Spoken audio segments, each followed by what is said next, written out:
क्या आपने कभी सुनी है उस भक्त की कथा जिसकी निष्कलंक भक्ति ने भगवान जगन्नाथ को स्वयं प्रकट होने पर विवश कर दिया? बंधु महंती जगन्नाथपुरी से कुछ दूरी पर उड़ीसा के एक छोटे से गांव में अपनी पत्नी और बच्चों के साथ रहते थे। जीवन यापन के लिए वे घर घर जाकर भिक्षा मांगते थे। जो कुछ मिल जाता उसी से स्वयं पाते, पत्नी को पवाते और बच्चों को पवाते।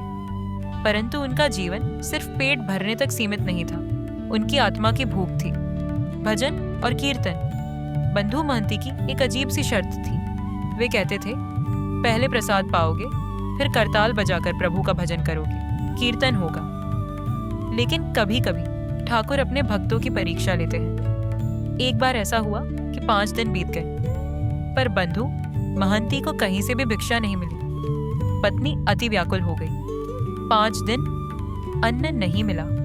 अब पति ने कहा, अन्न नहीं मिला तो आज कीर्तन भी नहीं होगा। पत्नी बोली, जब पेट में अन्न जाएगा तभी तो कीर्तन होगा। बिना अन्न के शरीर दुर्बल हो रहा है। बंधु महंती की चिंता अन्न की नहीं थी, उनकी चिंता थी कीर्तन रुक जाएगा। वे फिर भिक्षा मांगने निकले, पर कहीं कुछ नहीं मिला। इस तरह 7वां दिन भी निकल गया। बच्चे भूख से रोने लगे। पत्नी बोली, अन्न मिलेगा तभी भजन होगा। उस रात बंधु महंती ने पत्नी से कहा, सुनो, मैंने तुम्हें एक बात नहीं बताई। मेरा एक मित्र है, बहुत धनवान है, सुंदर वस्त्र पहनता है, लाखों लोग उसके चरणों में प्रणाम करते हैं। पत्नी ने पूछा, उसका नाम क्या है? बंधु महंती बोले, मेरे नाम से मिलता जुलता है। मेरा नाम बंधु महंती है और उनका नाम है दीन बंधु। हम मित्र हैं। चलो, तुम्हें और बच्चों को उनके पास ले चलता हूँ। वे हमें भोजन जरूर खिलाएंगे। भोजन का नाम सुनते ही पत्नी का चेहरा खिल उठा। उसने कहा, चलो। बंधु महंती बोले, 5 दिन लगेंगे वहां पहुंचने में। पत्नी बोली, कोई बात नहीं, बस वहां भोजन मिल जाएगा ना। बंधु महंती बोले, हाँ, वे मेरे मित्र हैं। भोजन देंगे, वस्त्र देंगे, रहने को स्थान देंगे, सब देंगे। और इस प्रकार बंधु महंती अपने परिवार के साथ यात्रा पर निकल पड़े। रास्ते भर वे जगन्नाथ जी से प्रार्थना करते रहे, हे महाप्रभु, मुझे कुछ नहीं चाहिए, बस मेरी लाज बचा लेना।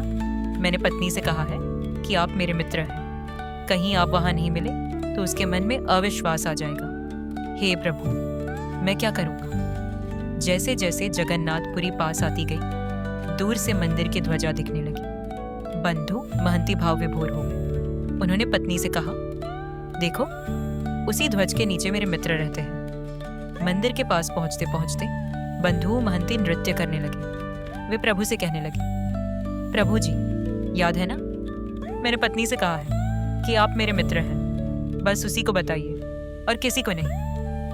मंदिर प्रांगण में पहुंचकर जगन्नाथ जी के दर्शन होते ही बंधु महंती मंत्रमुग्ध हो गए। वे बोले, देखो, यही है मेरे मित्र, कैसे भुजाएं उठाकर मेरा स्वागत कर रहे हैं। पत्नी बोली, तो गले में लाओ।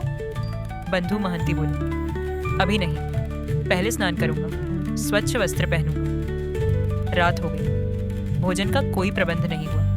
पत्नी बोली, आप तो कह रहे थे आपका मित्र हमें प्रसाद दिलवाएगा। बंधु महंती बोले, थोड़ा धैर्य रखो, कीर्तन करो।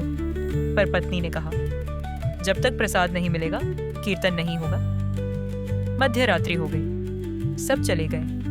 बंधु महंती रोते हुए बोले, प्रभु, मेरी लाज बचा लीजिए। और तभी महाप्रभु स्वयं ब्राह्मण के वेश में महाप्रसाद का थाल लेकर आए। उन्होंने अपने हाथों से भोजन परोसा, जैसे कोई माँ अपने बच्चों के लिए थाल सजाती है। महाप्रभु बोले, बंधु महंती नाम का कोई है क्या? बंधु महंती ने सोचा, यहाँ मुझे कौन जानता है? फिर बोले, मैं ही हूँ, बंधु महंती। महाप्रभु बोले, मैं तुम्हें ही ढूंढ रहा था। मेरे स्वप्न में कहा गया था कि मेरा मित्र बंधु महंती आएगा। पत्नी और बच्चों ने महाप्रसाद पाया। बंधु महंती की लाज बच गई। उनकी भूख अन्न की नहीं थी, उनकी भूख थी भगवान से मिलन की, और वे तृप्त हो गए। रात बीत गई। बंधु महंती ने सोचा, यह थाल बहुत मूल्यवान है। सेवक ने कहा था कि इसे मंदिर में लौटा देना। पर पूरी रात मंदिर में कोई दिखाई नहीं दिया। डरते डरते बंधु महंती ने थाल अपने पास ही रख लिया। उन्होंने सोचा, सुबह जब कोई द्वारपाल मिलेगा तो उसे सौंप दूंगा। प्रातःकाल मंदिर के पट खुले और तभी पूरा मंदिर गूंज उठा। महाप्रभु का थाल नहीं है। रसोई घर का दृश्य भयावह था। हंडियां फटी पड़ी थी, चावल बिखरे थे, सामान अस्त व्यस्त था। चारों ओर हड़कंप मच गया। सब कहने लगे, कोई चोरी कर गया है, कोई अपराधी आया है। उसी समय बंधु महंती वह थाल लेकर मंदिर पहुंचे। उनकी दशा देखकर मंदिर के सेवकों ने बिना पूछे ही समझ लिया, यही चोर है। किसी ने कुछ नहीं पूछा, ना सुना, ना समझा और बंधु महंती पर मारपीट शुरू हो गई। बंधु महंती दर्द में बोले, रात को तो जगन्नाथ जी ने मुझे रसगुल्ले खिलाए और सुबह आप लोग लात घूंसे खिला रहे हैं।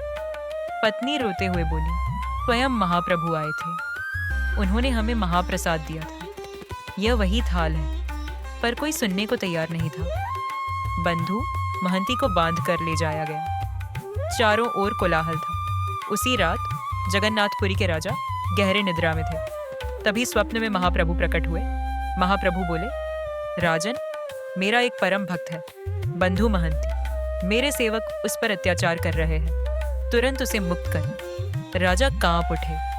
सुबह होते ही राजा स्वयं मंदिर पहुंचे। सबको बुलाया गया। राजा ने कहा, जब मंदिर के द्वार न टूटे, ताले न खुले, तो थाल बाहर कैसे गया? सभा मौन हो गई। राजा बोले, यह चोरी नहीं है। महाप्रभु ने स्वयं अपने भक्त के लिए महाप्रसाद भेजा है। राजा ने बंधु महंती को सादर मुक्त कराया। उनके चरणों में नतमस्तक होकर बोले, आप धन्य हैं, आपकी भक्ति साक्षात भगवान ने स्वीकार की है। राजा ने घोषणा की, आज से मंदिर की सेवा, सम्मान और व्यवस्था में बंधु महंती का विशेष स्थान होगा। और ऐसा माना जाता है कि आज भी बंधु महंती के वंशज जगन्नाथ मंदिर की सेवा करते हैं। यदि यह कथा आपके हृदय को स्पर्श कर गई हो, यदि इसमें आपको प्रभु की करुणा का अनुभव हुआ हो, तो शांति और श्रद्धा के साथ मन से बोलिए, जय जगन्नाथ।